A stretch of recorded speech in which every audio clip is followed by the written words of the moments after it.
মারা যায়, শহীদ হয়, আরও 6 জন সেদিন শহীদ হয়। তো 16 তারিখ 15 তারিখ পর্যন্ত বা 14 তারিখ পর্যন্ত এই আন্দোলন তো নিজের কোটা সংস্কারের আন্দোলন, এবং সেই সময়টাও যদি একই সমান গুরুত্বপূর্ণ ব্লকেট কর্মসূচি বা আমাদের ওই সময়টায়, বাট 16 তারিখের 14 তারিখ পর্যন্ত আন্দোলন নিয়ে অনেকের অনেক ধরনের প্রশ্ন জিজ্ঞাসা, বা এই আন্দোলনটা তার সাথে সংযুক্তই বা তার সাথে সম্পর্কযুক্ত নাও হইতে পারে, কিন্তু 16 তারিখের পর তো এটা প্রশ্নহীন হয়ে যায় যে এই আন্দোলনের সমর্থন আপনি দিবেন কি দিবেন না। আসলে আমরা যখন ডিবি অফিসে, তখন একটা পত্রিকায়, ডিবি অফিসে আমরা পত্রিকা অনেক লুকায় শুকায় পড়তে পারতাম নানাভাবে, আবার তারাও মাঝে মাঝে আমাদেরকে পত্রিকা দেখাইতো।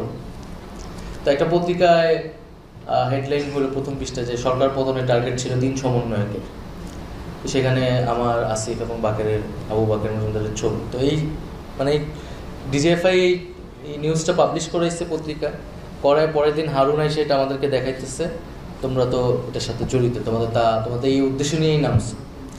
সো এইভাবে হচ্ছে পত্রিকা ব্যবহৃত হয়েছে। এখন সেটার কারণে ওই পত্রিকার প্রতি বা ওইটার প্রতি আমার কোনো বিদ্বেষ বা প্রতিহিংসা বা একটু নাই। আমি ওই সম্পাদক বলছে যে এটা আমরা বাধ্য ছিলাম। সর্বোপরি আমি বলবো যে আমরা মাঠে আছি, ফেব্রুয়ারি মার্চ ছাত্র জনতা মাঠে থাকবে, রাজপথ তাদের দখলেই থাকবে। ফলে আমাদের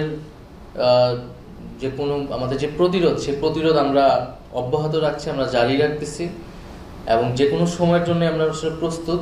এখানে নানা ধরনের ফাটল, নানা ধরনের ভয় এবং আতঙ্ক আসলে ছড়ানোর চেষ্টা করতেছে। তো এই ধরনের ভয় আতঙ্ক দিয়ে আমাদেরকে আসলে পিছনে ফিরে যেতে পারবে না।